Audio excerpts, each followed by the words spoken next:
আমাদেরকে একা একা রেখে দিয়ে মা চললো ঘুরতে। এরকম বলছি কেন, দেখো তাহলে পুরো ভিডিওটা। এখন আমরা অপেক্ষা করছি বাসের জন্য। বড় মেসো, বড় মাসি, আমার মা, পিসি ঠাকুমা, মামা। বাস চলে এসেছে, বেশিক্ষণ অপেক্ষা করতে হয়নি।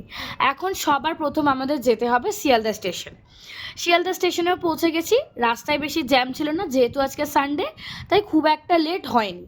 স্টেশনে ঢুকে এদিক ওদিক না তাকিয়ে সোজা চলে গেলাম 11 নম্বর প্ল্যাটফর্মের দিকে।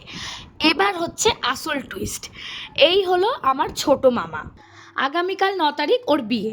সেই জন্য মামাসিরা যাচ্ছে বিহার ওর বিয়ে দেওয়ানোর জন্য। আমরা কেউ যাচ্ছি না, তার কারণ হচ্ছে বাড়িতে ছোট ছোট বাচ্চা রয়েছে, বিয়ার অবধি অনেকটা জার্নি হয়ে যাবে। তাই দিদা যখন বাড়িতে ওরা ফিরে আসার পর বৌভাত করবে, সেখানে আমরা জয়েন করব। ওদের তো ট্রেনে বসিয়েই দিয়েছি। তো হ্যাপি জার্নি বলে টাটা করে দিলাম ওদেরকে। এবার আমার বাড়ি ফেরার পালা। তবে তোমরা জানিয়ে যাও ভিডিওটা কেমন লাগলো। ভালো লাগলে লাইক করে চ্যানেলটা সাবস্ক্রাইব করে দাও।